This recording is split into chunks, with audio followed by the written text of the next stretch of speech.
リュグです。今回は僕の使ってきたバックパックの中で最もいいなと思ったバックパック3選、オールラウンド編です。今までデイリー編とトラベル編ということで、荷物の少ない人のバックパック、荷物が多いシチュエーションでのバックパックっていうテーマで3つずつ紹介してきました。まだ見てない人はこっちもぜひチェックしてみてくれると嬉しいです。今回はそのデイリーとトラベルの真ん中というか、このどっちも場合によってはこなせてしまうんではないかなというオールラウンドなバックパックというテーマで3つほど紹介していきます。僕は今まで200個近くのバックパックを使ってきて、実際に使っていいなと思ったものを残すことで、もしかしたら誰かの参考になるかなと思ってこの動画を撮っています。それでは早速行ってみましょ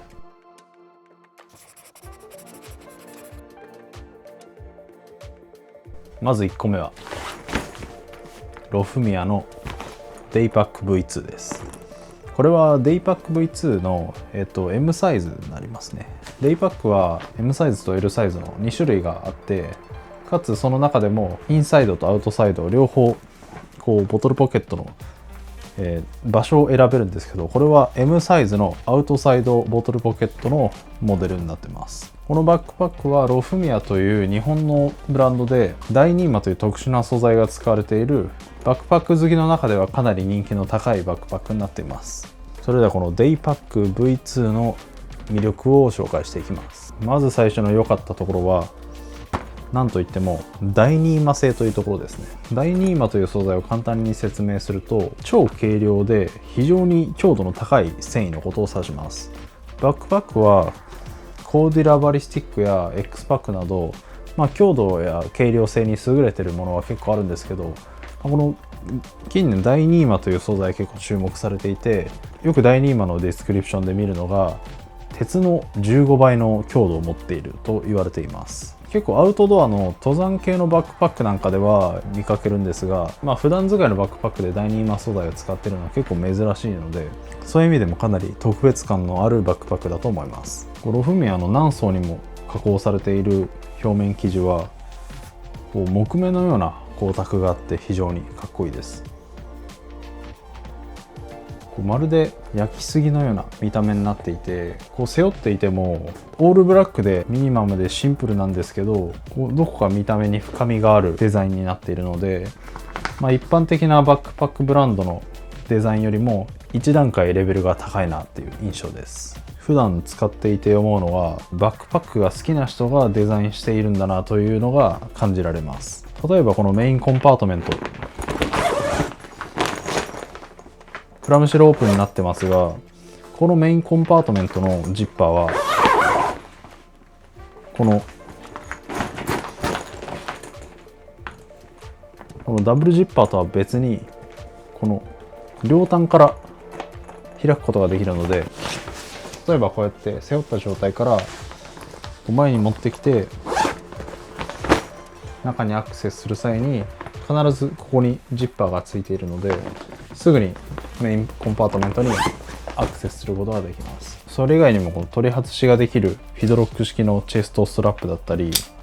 ハーネスの余った紐をまとめる機構があったり、上部のクイックアクセスポケットや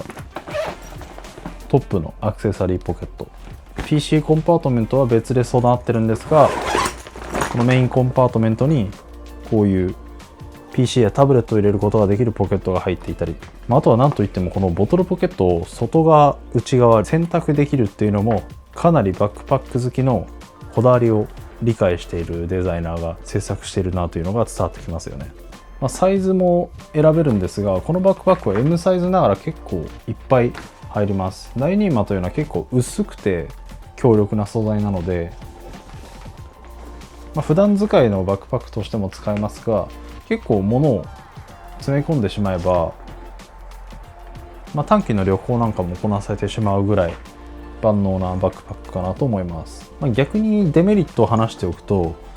値段のところですね。これは税込みで81,400円します。今まで紹介してきたバックパックの中ではかなり高いバックパックになります。ただ各部で使われている YKK ジッパー、ダイニーマ素材、フィドロックのバックルなんかを考えると、値段としてはそこまで高すぎる値段設定だなとは思いません。しかし一般的なバックパックが2万円、3万円、4万円台であることを考えると倍以上する値段設定なので、ここは購入の際にかなり躊躇するポイントになるかなと思います。あともう一つ気になる点としては、中の生地が全て黒で構成されているので、暗いところでの物の取り出しはかなりしづらいです。ここは好みが分かれるところで、全体を落ち着いたデザインにするために中の生地を黒にするっていうのは、いいアイデアだとは思うんですが、普段使いしている別のバックパックと比べてかなり暗いので、例えばこういう黒色のお財布なんかをこの中に入れてしまうと物をなくしたんじゃないかなと勘違いすることがありました。なので自分の持っているものを黒一色に統一している人なんかはちょっと相性が悪いかなと思います。ただ自分の収納するもの自体が明るい色だったりカラフルなものを使っているっていう人にとっては、結構相性がいいと思うので、そこは工夫次第でどうにでもなるかなと思います。このバックパックはまだ詳しいレビュー動画は撮っていないので、もっと細かいところをレビューしていくための原稿を作成していますが、アップされたらまたこのチャンネルで見れるので、もしこのバックパックの詳しいレビューが気になった方はチャンネル登録とか通知登録をしておいてもらえるといいかなと思います。次に紹介するのがこのウェクスレイのテイラーです。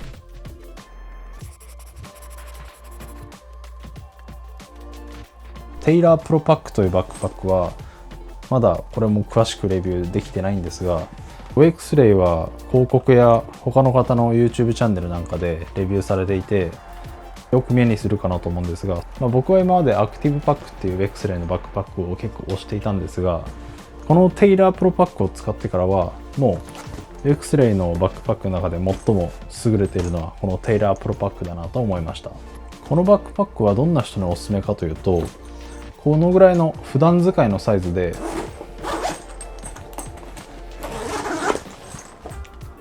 クラムシェルオープンが欲しい人ですね。これはスーツケースのようにガバッと全体が開くクラムシェルオープンのデザインを採用しているので、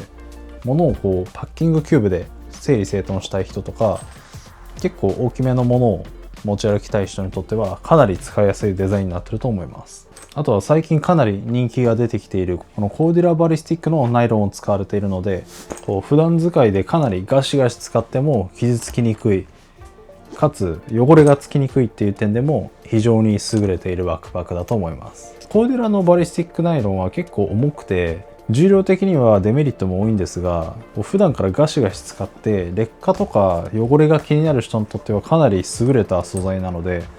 個人的にもコーデュラバリスティックのバックパックは未だに結構使ってたりします。あとこのバックパックの優れてる点は、基本的な欲しい機能はほぼ全てあるっていうところですね。こういう各部の小物ポケットだったり、この上部のクイックアクセスポケット、あとはこの横のクイックアクセスポケットが備わっていたり、独立した PC コンパートメント、サイドアクセスの部分にあるラゲージパススルー、メインのとこにあるエアタグの隠しポケット、取り外しできるチェストストラップ、固めでしっかりしたハーネスと背面クッション、余った紐を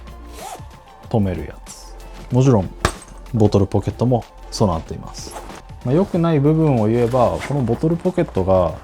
ちょっと穴が開いてないので水やゴミが溜まりやすいかもしれないっていう点と、あとは背面がフラットになっていて、暑い夏場とかで使うと背中がちょっと熱くて蒸れてしまうかもしれません。総合的にはかなり気に入っていて、シンプルなシルエットながらコーデュラバリスティックでガシガシ使えて、かつクラムシェルオープン、そして各種機能がほとんど備わっているっていう点では、ウェクスレイの集大成というか決定版のバックパックといってもいいんじゃないかなと思います。それではオールラウンド編の中で一番僕が好きなバックパック、それはこのエイブルキャリーのデイブレイカー2です。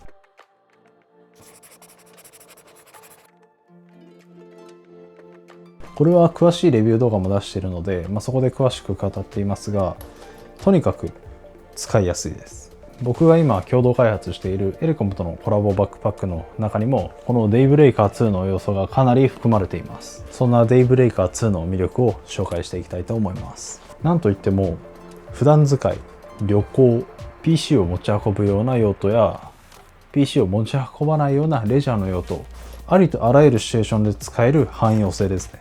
このバックパックは無駄な要素を省いて使いやすい要素だけを残したバックパックといった印象で、一つの例を紹介すると、この PC コンパートメントにあたる部分に分厚いクッションが入っていないので、 PC を持ち運ぶ人はハードシェルケースなんかを使ってここに PC を収納したりもできますし、 PC を使わない人や、普段使っていても、なんか遊びに行く時なんかで PC を持ち歩かない日なんかはハードシェルケースごと抜き取ってしまえば、最も軽量な状態でこのバックパックを使うことができるので、ラフな普段使いと、PC を使う作業日のどちらでもこのバックパックを使うことができます。 PC コンパートメントにクッションが入ってないのは使いづらいように感じるんですが、クッションや部材が極限までオミットされているのにもかなり大きなメリットがあります。それは重さのところですね。このデイブレイカー2というバックパックは、各部の撥水性やクイックアクセスポケット、ハンドルなんかの機能をほとんど全て持ち合わせているんですが、重さがたったの 660g と超軽量になってます。僕がおすすめしているのはこのリップストップのデイブレイカー2で、他にもこういう X パックのデイブレイカーもあるんですが、これはリップストップに比べるとちょっとだけ重くて 718g っていう重さになってます。それでもほとんど変わんなく、こっちも軽量なので、これは好みの問題というか、好きな方を買ったらいいかなと思います。こんなに軽量なのに容量が最大で25リットルも入ります。これはちょっとした旅行だったら全然カバーできてしまう容量ですし、僕なんか普段はスーパーに行く時にこのデイブレイカーを使っていたりとか、あとは重たいものを運ぶ時にこのデイブレイカーを使ったりもします。そしてここまで軽量で大容量なんですが、このデイブレイカー2はシルエットをかなりかっこよく保てるような構造になっています。中に物を入れるとわかるんですが、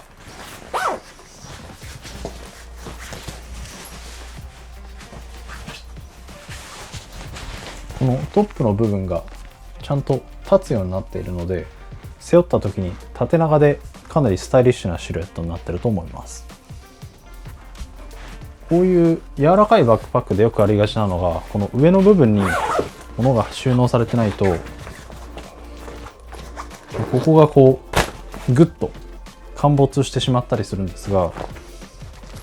例えばこの蓋側についているトップポケットにモバイルバッテリーとかを入れて閉めたとしても、ここがグッと下に沈みづらい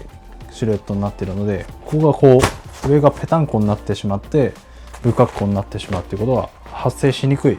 作りになっています。なんでこんなことが発生するかというと、このトップポケットの付け根がこのジッパーのギリギリのところまで上に縫い付けられているので、重量がこのバックパックの頂点の部分ではなく、このトップの部分にかかるようになっています。でこのトップの部分には背面にバックパネルが入っているので、全体のシルエットを崩さずに上部に物を保持できるっていうのを実現しています。あとこいつの優れてる部分はこの伸縮性のあるボトルポケットで、普段はこういう風にフラットになってるんですが、ボトルを収納するときにゴムの素材でグッと伸ばすことができたり、あとはこの下の方に穴が開いているので、ここから水やゴミなんかを排出することで中への浸水を防いだり清潔感を保つことができます。あとはここにこういうカラビナ式のキーホルダーがついてるんですが、これは取り外すことができて、これを取り外すことでこういう別のカラビナなんかをここに直接取り付けて使うこともできます。あとはこういうジッパーが別にいらないよっていう人は、こっちにさっきのキーリッシュとかを取り付けて、このボトルポケットのところに鍵を放り込んでしまうという運用もできると思います。あとこのデイブレイカー2にはこのトップのハンドルとは別に両サイドにハンドルがついているので、こうやって横にして持ち運ぶこともできますし、持つところっていうよりはこう取り回す際のハンドルとしてかなり重宝します。ハーネスを持って取り回しても全然いいんですけど、長い部分なのでこうバックパックがブラーンとなってこう腕に負担がかかってしまうんですが、こういう短いハンドルがあることで重たいものを入れてる時でもかなり取り回しやすい構造になっています。あとは何といっても高い耐久性が期待できるってところですね。こういう各部の縫い付け部分、ハーネスのところとかも見ていただけると分かるんですが、こうバータックでかなりがっつり縫い付けられているので、一見薄くてか弱そうなバックパックに見えるんですが、買い物でお米を買ってここに入れたりしてもかなり安心して持ち運べるかなと思います。もちろん極端に重いものをずっと入れ続ける運用をしていると、バックパックの劣化は加速してしまうのであまりおすすめはしないんですが、軽くて薄いからといって脆いわけではないっていうのはこのバックパックの魅力だと思います。逆にこのバックパックのいまいちな点ももちろんあります。まず1つ目はラゲージパススルーがないっていうことですね。このバックパック自体かなり引き算をしていて機能を限界まで削っているので、ラゲージパススルーを削るっていうのは良い判断だとは思うんですが、こいつを持って旅行に行きたい時などはスーツケースとこのデイブレーカー2を持つっていうシチュエーションもあると思うので、そういう時はラゲージパススルーがあった方が便利かなと思います。あとは背面のクッションですが、見てわかる通りかなりフラットに近い背面になっているので、夏場はちょっと暑い印象です。あとは最初に説明した中の PC コンパートメントのところにクッションがないっていうのは、人によっては結構めんどくさいかなと思います。裸で PC を直接収納したい人にとってはここにクッションが備わっていた方がいいですし、これはメリットでもありデメリットもあるので一概には言えないですが、バックパックを持って歩く日はほぼ毎回 PC をここに入れるっていう人にとってはちょっと一手間かかってしまうかなと思います。僕は結構用途によってバックパックを変えたりもするんですが、この行き先の時はどのバックパックがいいかなって迷う時や、時間がなくて何も考えずにパッとバックパックを選ぶ時は結構このデイブレーカー2を選ぶことが多いです。毎日使う道具としてはなるべく頭のリソースを使わずにすんなり自分に入ってくるものが最もいいものであるっていう証拠の一つだとは思うので、このデイブレーカー2は人からおすすめのバックパック何かありますかっていうのを聞かれる際は結構高い頻度でこのデイブレーカー2を選んでることが多いです。もちろんその人の使い方によっては全然別のものがいいっていうこともありますが、多くの人は今回紹介したこのテイラープロパックやデイブレーカー2、ロフミアのデイパック V2 を使うとかなり満足感を得られるんじゃないかなと思います。以上になります。こんな感じでこのチャンネルではバックパックのレビューや日々に役立つ情報を発信しています。もう一つのチャンネルのイミグラムでは喋りでは伝えきれないバックパックの魅力を映像で見ることができます。気になった方はこちらもぜひチェックしてみてください。X、Instagram、TikTok もやってます。ぜひフォローお願いします。最後にこの動画が面白いと思ったらグッドボタンとチャンネル登録よろしくお願いします。最後までご視聴いただきありがとうございました。それではまた次の動画でお会いしましょう。バイバイ。